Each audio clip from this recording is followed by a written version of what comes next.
I welcome you all in this session. Topic of this session is component of agricultural policy. You are aware that policy is a action plan to achieve some predetermined goals, and while formulating agriculture policy, actually we have to identify some goals of the agriculture sector. Then based on the prioritizing the goal, then we have to identify different component of the agriculture policy, which we may include in the policy actions, policy document, and based on that we have to implement the policy in a sector. So, based on the identification of the policy goals, we have to identify different components of the agriculture policy, or sometimes we can have a combination of component of agriculture policy in a policy document or policy programs or any activities or any development activity which we want to implement the for the development of the country. And in this session basically we are going to discuss about different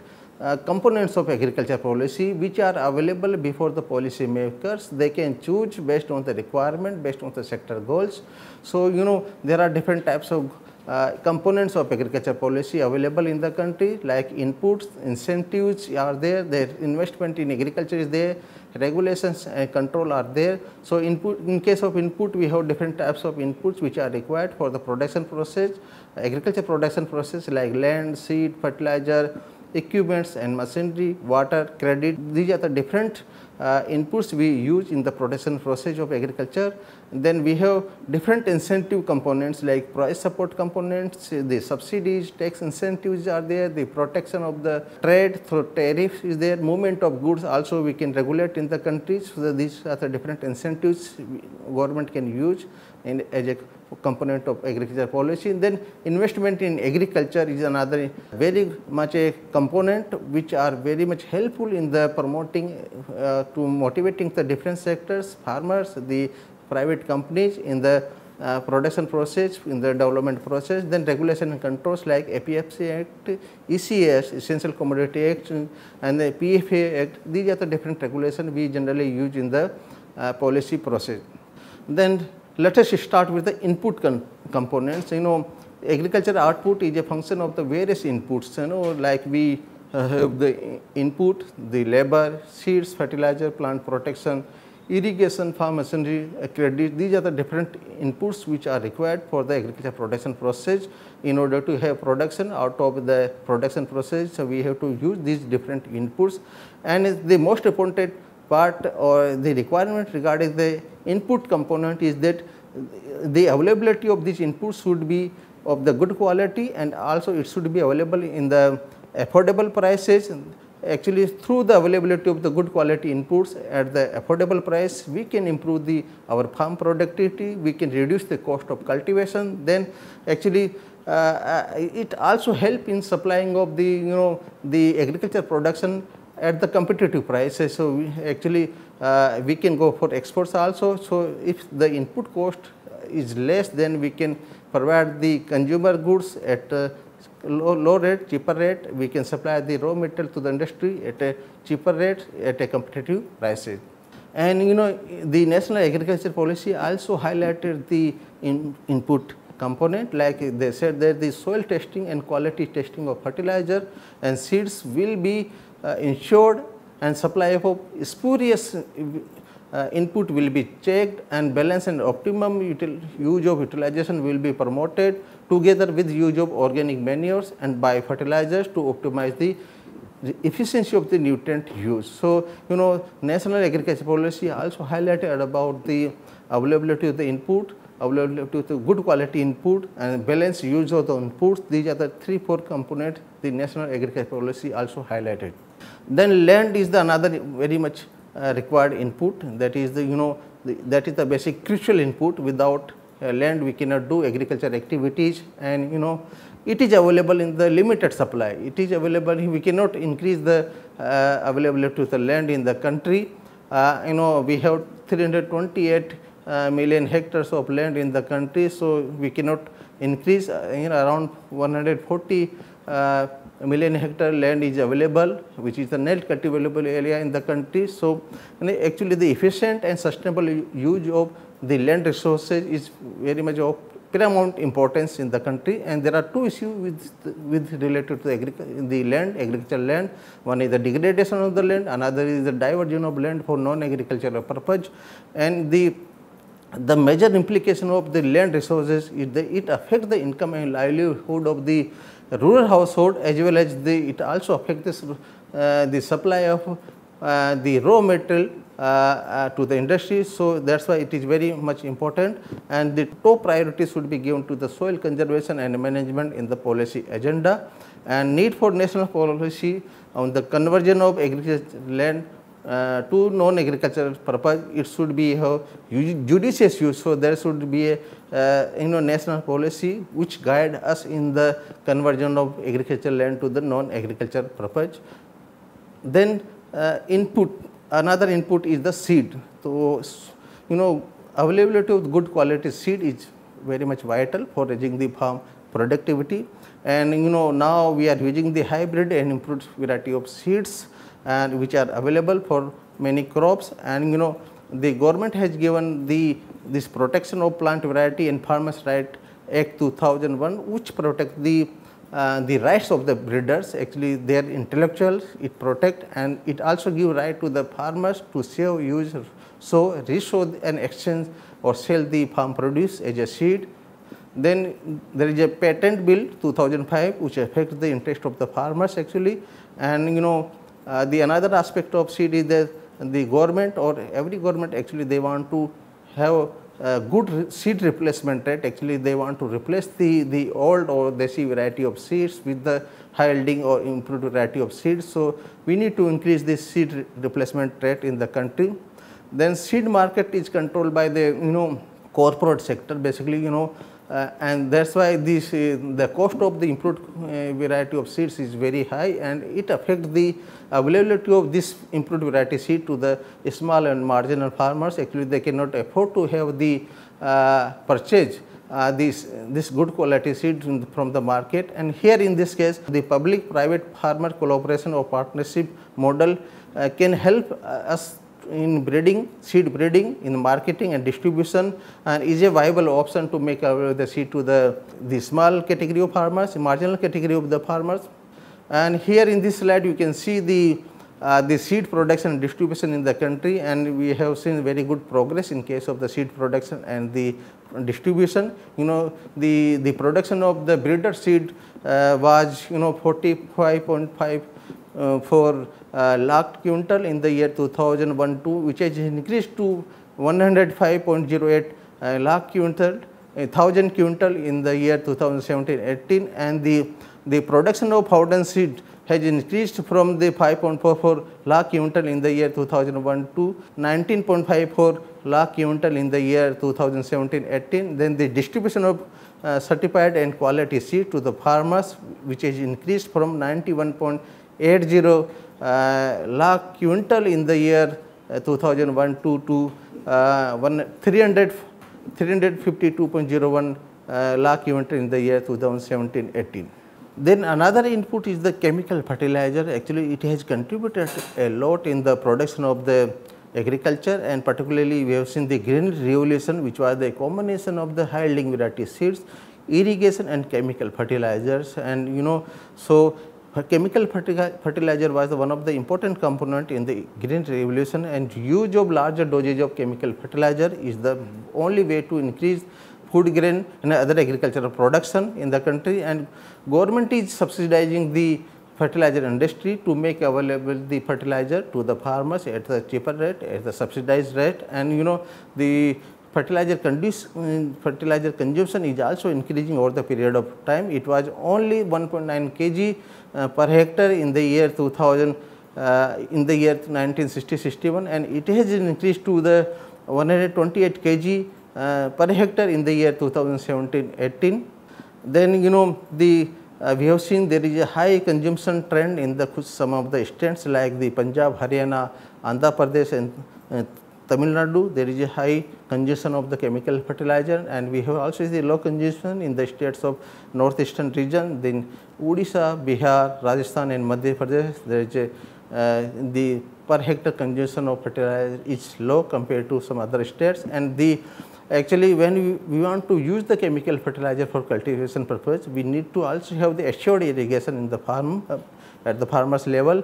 And there is another problem what we are facing in case of the chemical fertilizer is the imbalance application of three type of the chemical fertilizers like nitrogen, the phosphorus and potassium, and it actually adversely affect the soil fertility, and it increase the problem of the soil salinity in the crops. So that's why there should be proper balance use of this chemical fertilizer, and and there is a focus, the policy focus should be the minimizing the indiscriminate use of and injudicious use of the chemical fertilizer, and particularly the nitrogen we are using in the more quantity than recommended sometimes. Farm implements are another implements which increase the efficiency of the farmers, which increase the productivity of the farmers, because agriculture is a seasonal activity, and within a week we have to do all complete activity like sowing. So the use of machinery very much required to increase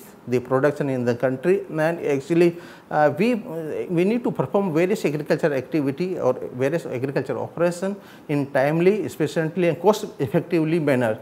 So that's why the use of farm implements or machinery is very much required in the agricultural sectors, and there are subsidy component is also available for the purchase of the farm machinery in the country, like tractors, the power tillers, power driven pumps. So various types of subsidies on these equipments is also available.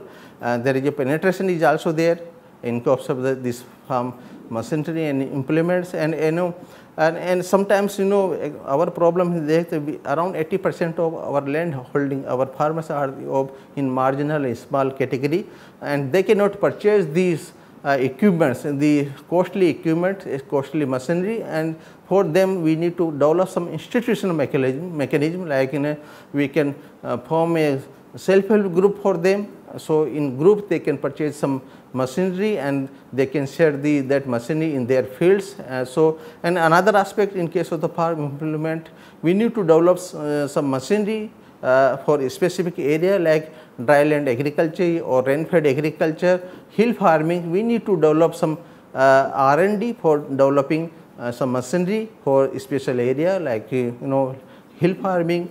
And sometimes we have to also cater the need of the female farmers, because many of the activities done by the female farmers. So we need to develop the machinery which can be used by the female farmer also.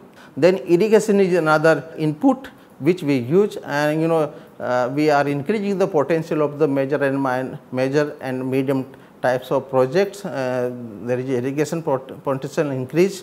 And now we are focusing on the minor or micro irrigation types of activities and to increase the area under the irrigated crops or irrigated area. And there is also focus on the rural electrification, because to lift the water, to lift the groundwater for irrigation purpose, we need to provide the electricity to the farmers. And there are some problems that, like in some of the area we are extracting, we are taking more water than the recharge. So there should be proper policy to stop to have sustainable use of the irrigation water. So we need to stop the excess withdrawal of the water from the ground sources. And the area under the micro irrigation is also increasing over the period of time. Now we have 102 lakh hectare area under the micro irrigation. That is a very good sign for our cultivation. And we can divide the total area or agriculture area into three categories. One is the wholly irrigated area, which is 515 lakh hectare in the country, and then partially irrigated area, which is 247 lakh hectare in the country, and then we have wholly unirrigated area, which is 649.43 lakh hectare as per the census 2010-11. This slide shows the irrigated area by different source of irrigation, and we have seen the tube well is the major source of irrigation in the country, and 45% of the area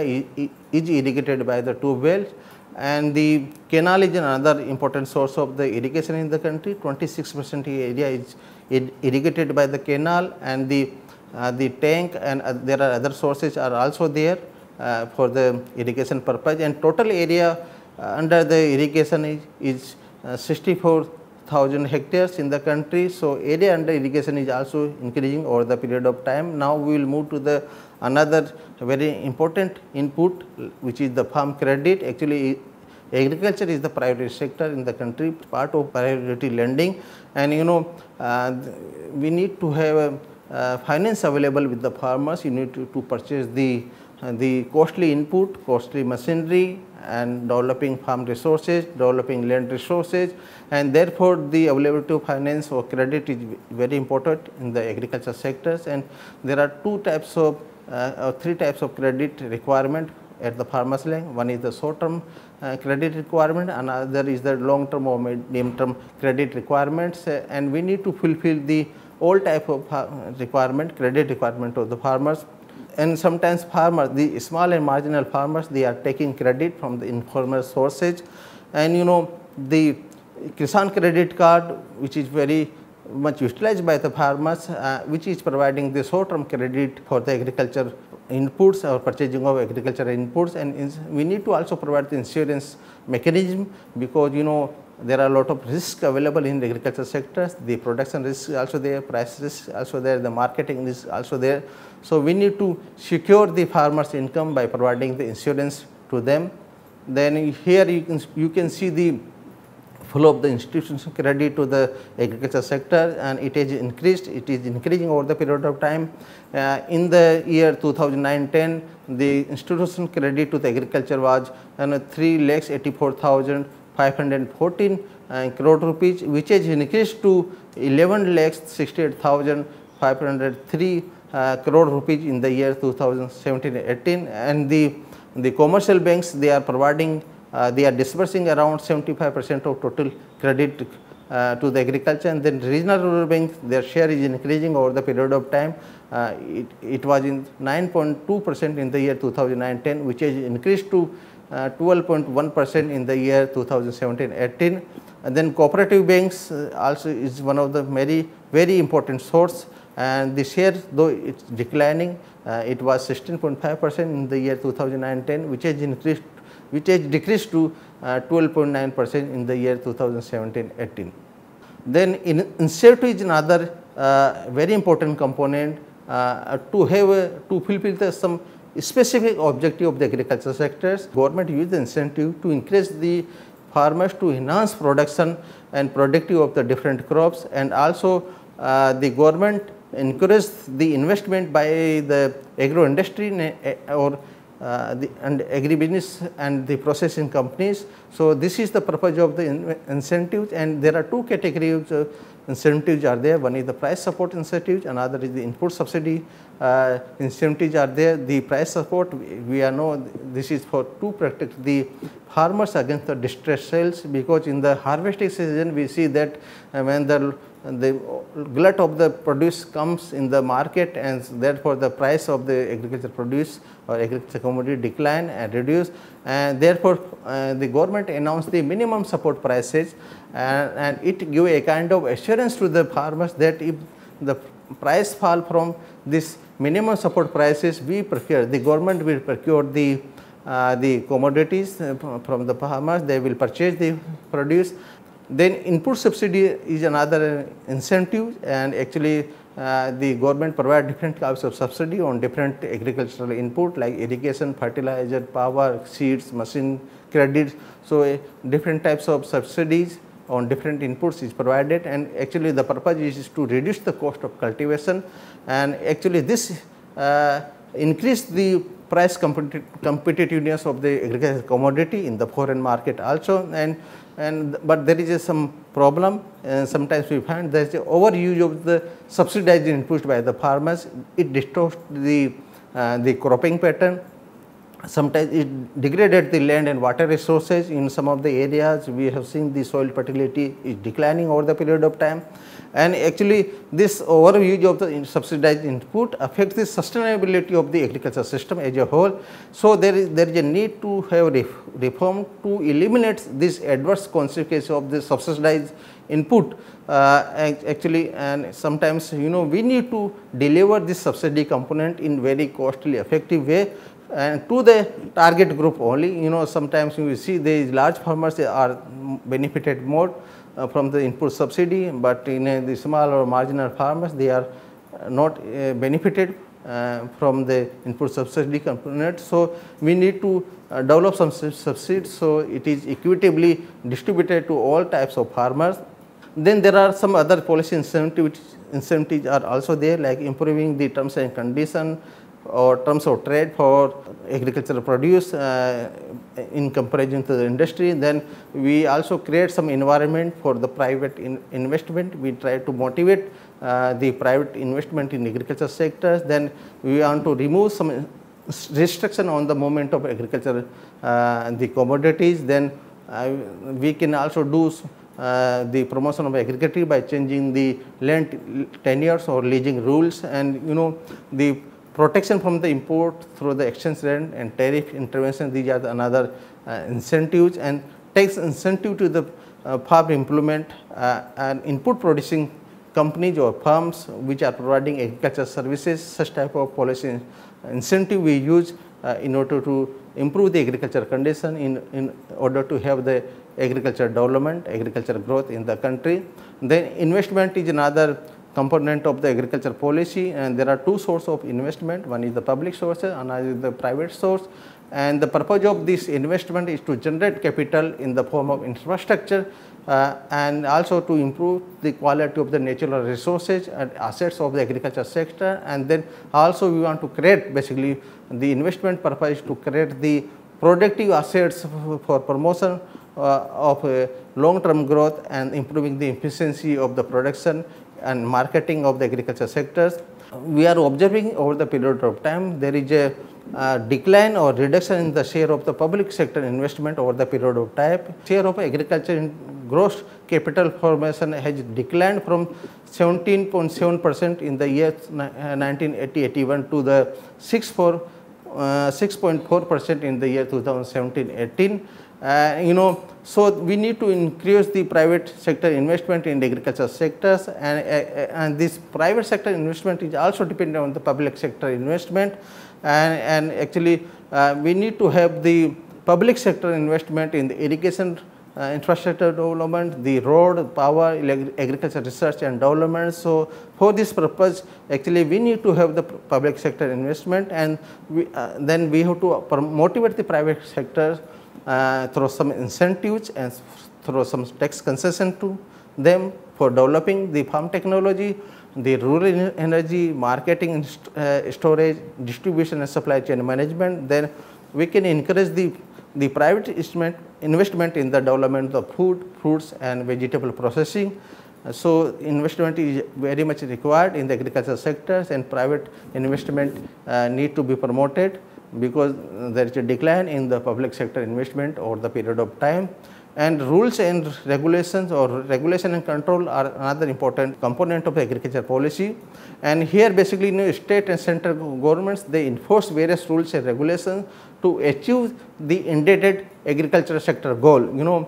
So here both the central government and the state government, they frame some rules and regulation. The objective is to obtain the agriculture sector goals, and there are different types of regulations are there which are implemented by the state government and central government, and basically they restrict the movement of agricultural goods and across the states. Then they empower the government to intervene in the agriculture market. There is a increase in the price of onion, so government intervene in the market by importing the onion from the other countries. So they empower the government to intervene in the agriculture market. Then they also control, they provide, they empower the government to have import and export of agriculture commodities. Then they also make the public procurement of agriculture commodities. So these are the different regulations which are used by the different government. And basically there are 3-4 important regulations are there in the country which are used frequently to monitor, to see that agricultural policy goals are achieved, like Essential Commodity Act, basically which is related to storage and movement of the commodities. The Agriculture Produce Marketing Committee acts, then State Levy Control Order, Land Reforms Act, Land Ceiling Act, and this Essential Commodity Act is used by the government to have a monitoring on the storage and movement of the commodities. Then this Agriculture Produce Marketing Committee Act is basically is related to make available the market to the farmers, and it restrict many private traders in going in the market, companies in going in the regulated market.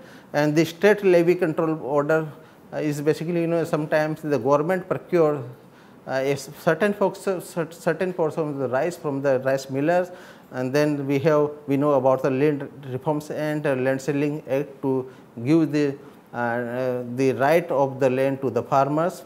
Then another aspect in the component of agriculture policy is the relationship between central government and the state government, and actually the agriculture is the state subject, and development of agriculture is largely depend on the willingness and capacity of the state government to implement, to invest in the agriculture sectors. And the capacity of the state also depend on the revenue generation from the state government in terms of the national state domestic product and tax rates collection from the collection from the state. And then here in the investment, the investment also done in varying rate over the period of time, and or the states, different states have different capacity to invest in the agriculture sector, and central government takes crucial decisions related to the credit, input, output, pricing, research and extension in agriculture sector, and they also do some direct investment activities under various central sector schemes, like we have Rashtriya Krishi Vikas Yojana, which is completely funded by the central government. Then this central government policy of economic policy also affect the revenue of the state government. Their earning capacity is also affected by the economic policy of the central government, which ultimately affect the state capacity to invest in the agriculture sector. So actually the both state and central government, they have to work in integrated and coordinated manner to improve the agriculture conditions, to improve the investment possibility in the agriculture sector. So the state should also prepare their agriculture related programs, schemes, action, keeping in view the national policy goals. And the here the National Commission on Farmers, they recommended that agriculture should be in the concurrent list of the constitution actually, so that we develop the agriculture sector as a single market for whole country. And the issues related to the prices, production, diversifications and etc. could be examined by the center and state government in participatory modes. So we should have a proper link between the state government and the central government to develop the good policy for agriculture sectors. And now we can sum up this session that different components of agriculture policies like inputs, the incentive, investment and regulation and controls are there. We need to have a judicious use of this different component to frame the good agriculture policy, and the inputs like land, seed, fertilizers, the irrigation, the farm implement and the farm credit should be made available to the farmers in a timely manner, in a cost effective manner at a affordable prices. And then the governments also should provide the different price and non-price or subsidy based incentive to the farmers, and there also have some rules and regulation control actually in the movement of goods, in the storage of goods, in broadening the market for the agriculture sectors. That is also very much required, and that is why in a holistic components should be included in agriculture policy, so that we have overall economic development and agriculture development in particular. Thank you.